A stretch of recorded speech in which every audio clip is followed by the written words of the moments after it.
so much, you guys. Thank you, thank you, thank you. And now is the wonderful time where I can welcome up our own Senior Minister, Reverend Cathy Hough. Yay! Senior and getting more so every day. Before I begin, I just want to acknowledge somebody because many of you have started coming since he left the island, and we're so delighted that he's back visiting for some time. And he was the lead consciousness in the design and the implementation and the installation and the donation of the money to fund it. This beautiful stained glass. Stephen, please stand up. Stephen Jacquier.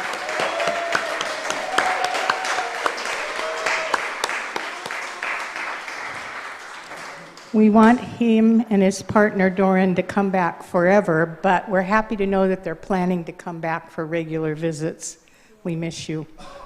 All right, so we're just so fortunate. We have a whole day, the 4th of July, to remind us that we are free and to celebrate what that word freedom really means to us.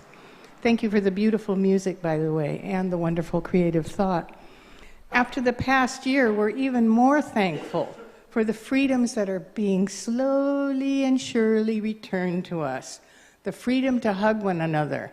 I mentioned John before, but I'm going to use him as a fundraiser because he could sell his hugs for $1 a piece and we would be, they're fabulous, okay?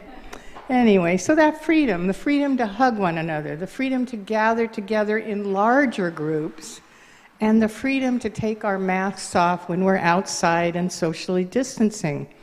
And it's a joy, isn't it? It's a joy to actually see people out and about in the parks and on the beaches, enjoying their social time together. And I really have some regrets that I didn't attend this event last week. But it just absolutely warmed my heart to see a picture in the newspaper of all the families dressed up in costume and enjoying the outside performance of Disney in the Park last Saturday. And guess who was there dancing their full heads off? Joan and Sunny in costume, Tinkerbell and the Wizard, exercising their freedom. It's beautiful. And I just pray that none of us ever again take for granted these small but amazingly healing freedoms that are being gradually restored to us. And we're also really privileged to be sitting in this sanctuary together, a place that honors freedom and our right to be individuals who express and believe differently from one another. Our founder, Ernest Holmes, said this: "The divine plan is one of freedom. Bondage is not God-ordained. Freedom is the birthright of every living soul. All instinctively feel this. All truth points to freedom. So the inherent nature of humankind is to forever express itself in terms of freedom. We do well," he advises us, "to listen to this inner voice, for it tells us of a life wonderful in its scope, of a love beyond our fondest dreams, and of a freedom which the soul craves."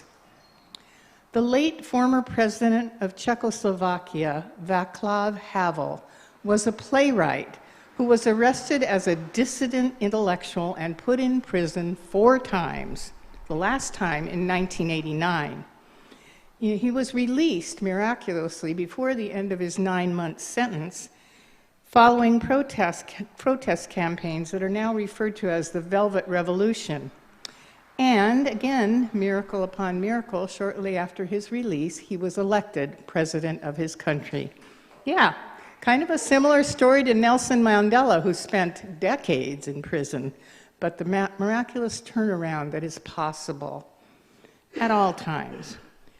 During an address to the joint session of Congress of the United States, Havel was quoted as saying, "Consciousness precedes being." He must have known Dr. Holmes. I don't know. He understood the ideal of freedom, the entertaining of it in our minds has to come before we can be free. He also said, in a different address, "Vision is not enough. It must be combined with venture." It is not enough to stare up the steps. We must also step up the stairs. And our theme for this month is pulled by vision. And we know that once we are pulled by vision and centered by prayer, we are provided with the guidance and the strength to step up those stairs, climbing toward the realization of whatever our vision is. Havel also said that while he was imprisoned, he was inspired by the reading of the documents that founded America, the Declaration of Independence, the Bill of Rights, and of course the Constitution. All three of these are often referred to together as charters of freedom, and these documents contain within them the possibility for experiencing the most basic of human desires, which is freedom, to a greater extent than in any other time during our history. Our talk title today is We Hold These Truths. And of course, we know that that comes from the second paragraph of the Declaration of Independence. We hold these truths to be self-evident, that all humans, my editing here, that all humans are created equal, that they are endowed by their Creator with certain unalienable rights, that among these are life, liberty, and the pursuit of happiness. You know, endowed by their Creator, I think, is the most potent part of that phrase, because it means that freedom is a natural gift. We have been endowed by our Creator. And our forefathers recognized that, and they wisely included that phrase in our charters of freedom. And later on, in 1948, of course, after World War II, driven by a clear vision of peace among nations, the Universal Declaration of Human Rights was adopted by the UN General Assembly. Now, last week, those of you who were with us remember Karen's funny and wonderful and thought-provoking creative thought, where she reminded us that we've all come a long way, baby, since 1921, 100 years ago. Well, this Universal Declaration of Human Rights demonstrated that we came a long way from 1776, 172 years later, to 1948. We came a long way in understanding the scope and direction that is necessary to ensure freedom for all. So this Commission of Human Rights was made up of 18 members from various political, cultural, and religious backgrounds, including, I'm happy to say, women and people of color. And it was chaired by one of my personal spiritual heroes, Eleanor Roosevelt. So on December 10th, 1948, the General Assembly, meeting in Paris, adopted the United Declaration of Human Rights, with 8 states abstaining, but none dissenting. 8 nations, I should say. So 8 nations abstained, they didn't vote, but nobody dissented. I'm having a hard time imagining this happening in any political setting today, but you know what? If it was possible then, it's possible now. And that's where vision and visualization and prayer and personal responsibility and accountability come into play. So Hernan Santa Cruz was from Chile, and he was a member of the drafting subcommittee for the United Declaration of Human Rights, and he wrote at the time, "I perceived clearly that I was participating in a truly significant historic event in which a consensus had been reached as to the supreme value of the human person, a value that did not originate in the decision of a worldly power, but rather in the fact of existing, which gave rise to the inalienable right to live free from want and oppression and to fully develop one's personality." And he continued by saying, "In the Great Hall, there was an atmosphere of genuine solidarity and brotherhood among men and women from all latitudes, the likes of which I have not seen again in any international setting." So the entire text of this important document was composed in less than 2 years. And of course, this was at a time, much like today, but at this time, the world was divided into Eastern and Western blocs. So finding a common ground on what would be the essence of this document proved to be a colossal task, as you might imagine. So it became this common standard for all peoples and all nations, and it set out for the first time fundamental human rights to be universally protected. And this document has been translated into over 500 languages, and it is widely recognized as having inspired and paved the way for the adoption of more than 70 human rights treaties applied today on a permanent basis at both global and regional levels. And no, you can stop right now and say, thank you, God, Cathy will not be reading this document to you.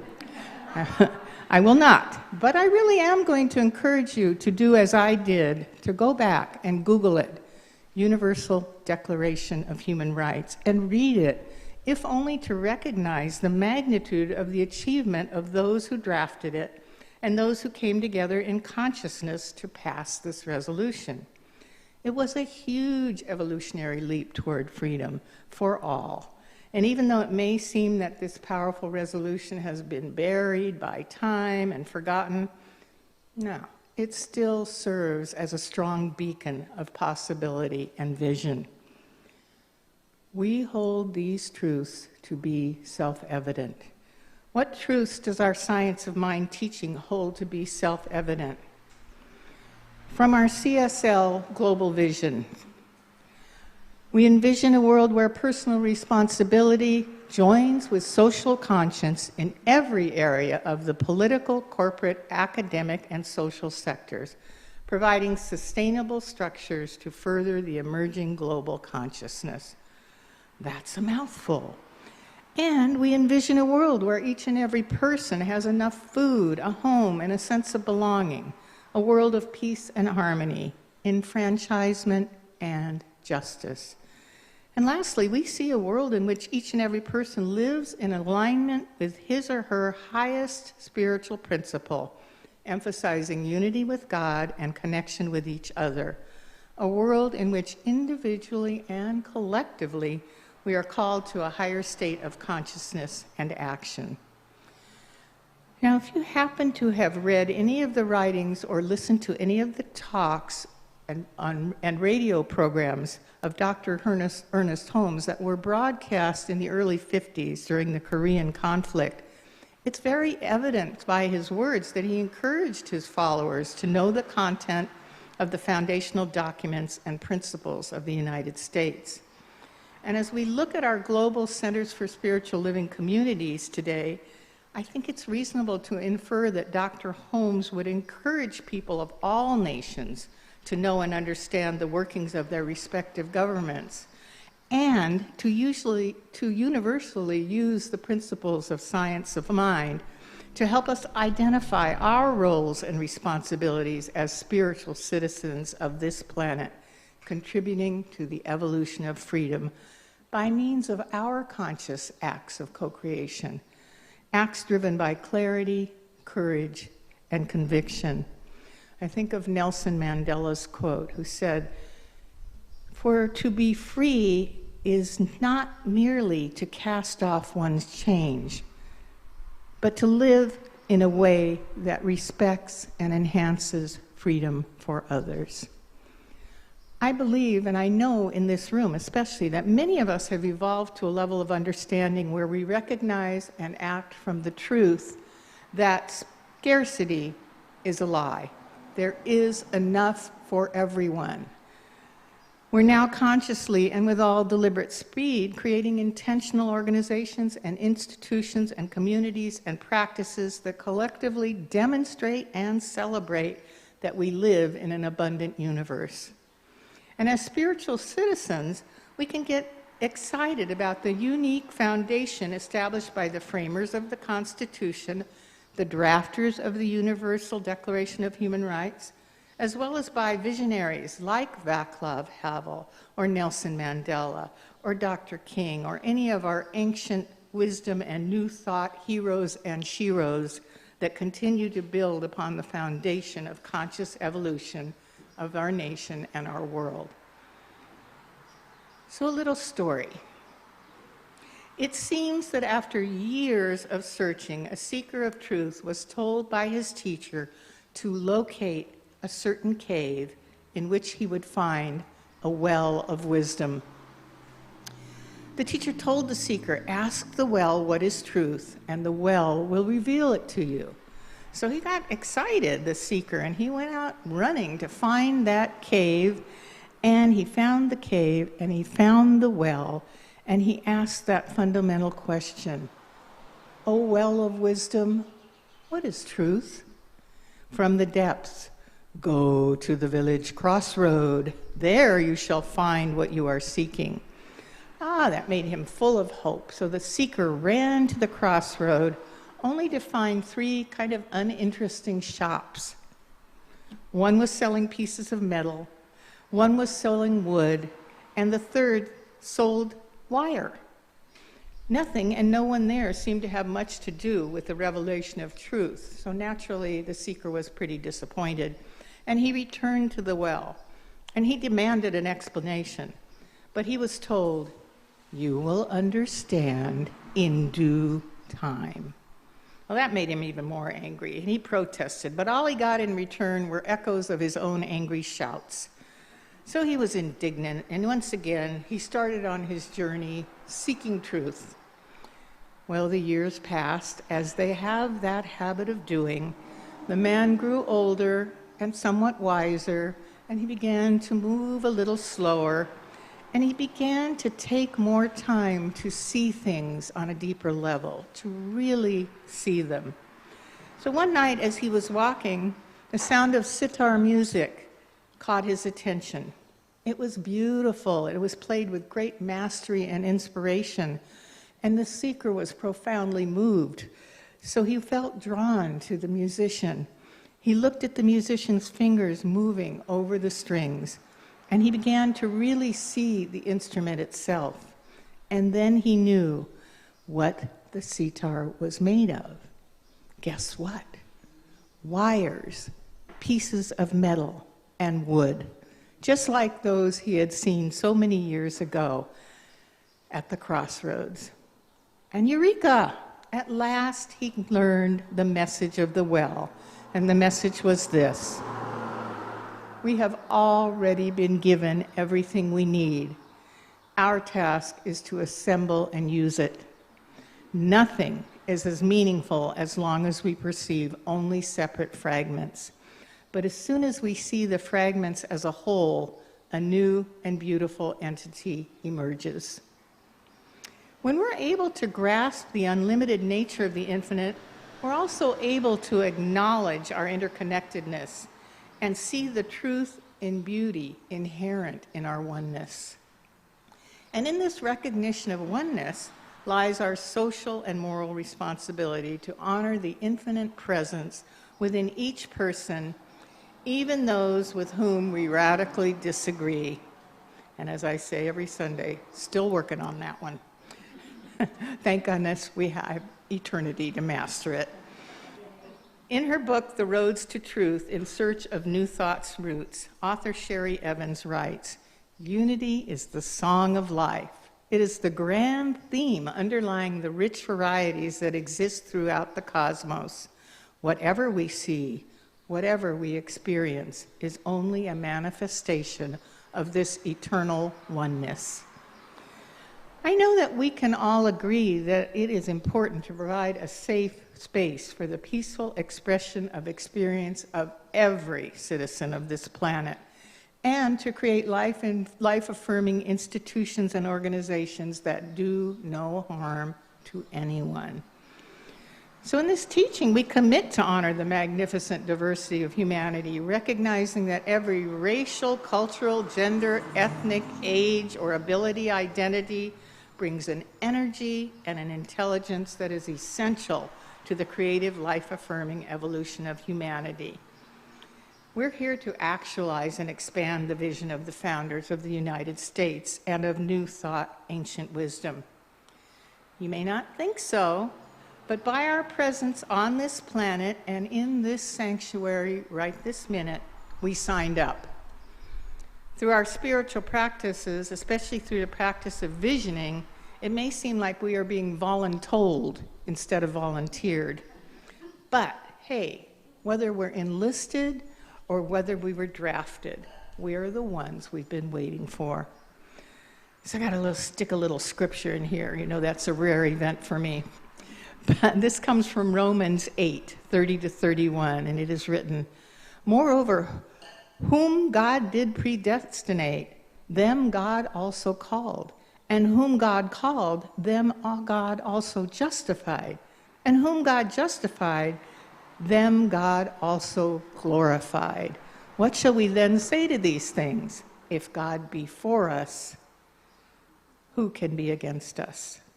Well, we know God is for us because God is us, acting through us, acting as us. So let's answer Vision's call and show up in any way we can to promote more freedom and more unity in our world. And I always think of this quote. I quote her often, but it's such a beautiful quote. Mother Teresa saying, I'm paraphrasing a little bit, "We may not all be able to do great things, but we can all do small things with great love."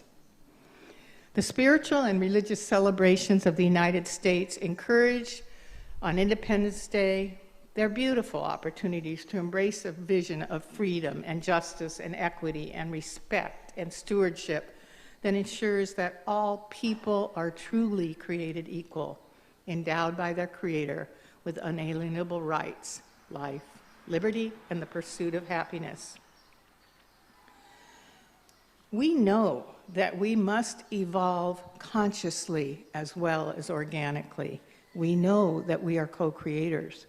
We have the responsibility and the opportunity and the authority to participate in creating a world in which everyone has the opportunity to thrive. On this sacred day, we get to unshade the truth. We get to be inclusive in our cultural and spiritual engagement. We get to create safe mental, spiritual, and physical spaces that are filled with the excitement of human interaction based on authentic and mutual love and respect. We get to co-create this. And for you, those of you who think you have nothing to contribute, I'm going to offer you this beautiful pledge, which was written by Macrina Wiederkehr. I hope I'm pronouncing her name right, Wiederkehr, and her book was 7 Sacred Pauses. I'm going to read the whole thing through, and then I'm going to ask you to repeat it with me line by line so that it gets integrated into your consciousness today. So the first line is very interesting, and I want you to listen to it carefully. She says, "I will believe the truth about myself no matter how beautiful it is. I believe in my power to transform indifference into love. I believe I have an amazing gift to keep hope alive in the face of despair. I believe I have the remarkable skill of deleting bitterness from my life.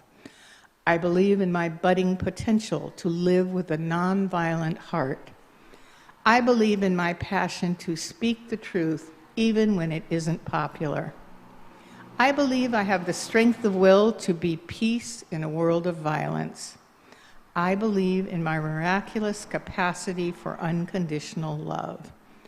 I will believe the truth about myself, no matter how beautiful it is." So, let's begin. I will believe the truth about myself, no matter how beautiful it is. In other words, get your feelings of unworthiness out of the way and accept the beautiful beliefs. All right.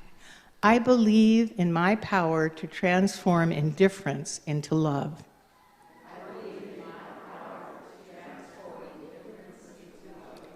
I believe I have an amazing gift to keep hope alive in the face of despair. I believe I have an amazing gift to keep hope alive in the face of despair. I believe I have the remarkable skill of deleting bitterness from my life. I believe I have the remarkable skill of bitterness from my life. I believe in my budding potential to live with a nonviolent heart. I believe in my budding potential to live with a nonviolent heart. I believe in my passion to speak the truth even when it isn't popular. My passion to speak the truth, even when it isn't popular. I believe I have the strength of will to be peace in a world of violence. I believe I have the strength of will to be peace in a world of violence. I believe in my miraculous capacity for unconditional love. Miraculous capacity for unconditional love. I will believe the truth about myself, no matter how beautiful it is.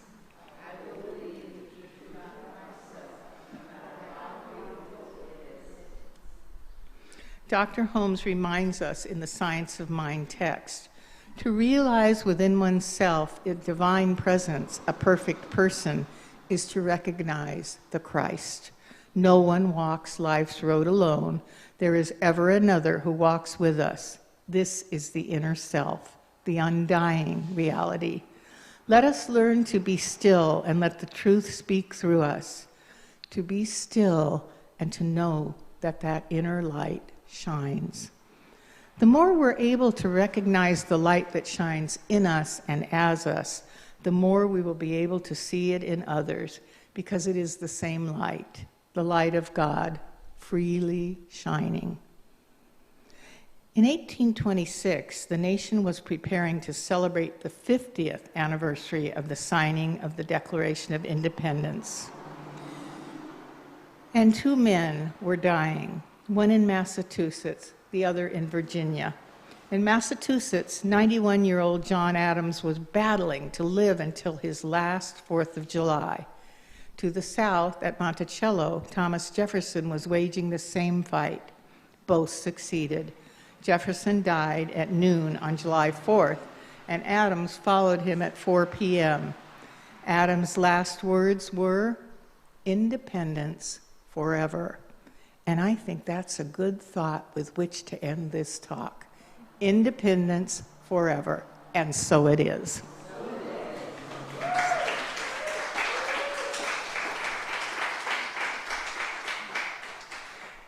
Thank you, Reverend Cathy. Isn't it amazing how beautifully Reverend Cathy brings it to us every single time she steps up to this podium? Thank you.